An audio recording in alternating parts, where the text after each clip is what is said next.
Музей занимательных наук «Интеллектус» обзавелся новыми экспонатами. А это значит, что появилось много новых опытов и научных знаний. Готовиться к лабораторным работам стало легче. В Музее занимательных наук «Интеллектус» произошли видимые изменения. Теперь здесь более 20 разных экспонатов. Нас заинтересовали абсолютно новые.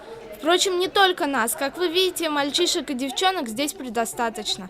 Больше всего мне запомнился этот экспонат. Он показывает рычаги.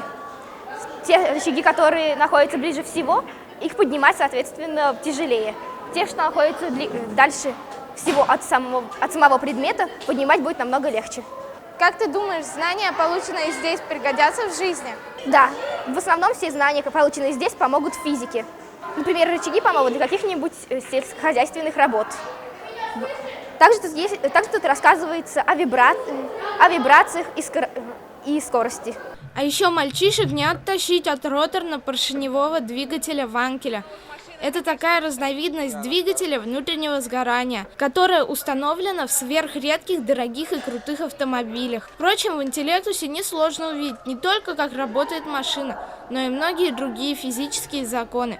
Вот так примерно вырабатывается солнечная энергия, а так действует магнитное поле. Но кого-то завораживают совсем другие экспонаты. Как ты думаешь, почему нам, школьникам, нужно сюда приезжать? Здесь очень полезно, особенно когда у вас в 7 и в 8 классе начинается физика.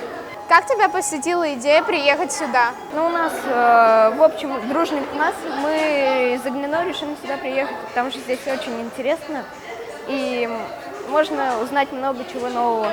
«Интеллектус» — это единственный музей в республике, где экспонаты можно и нужно трогать. А еще это место, где излишнее любопытство только приветствуется. Можно самостоятельно ставить опыты и проводить эксперименты.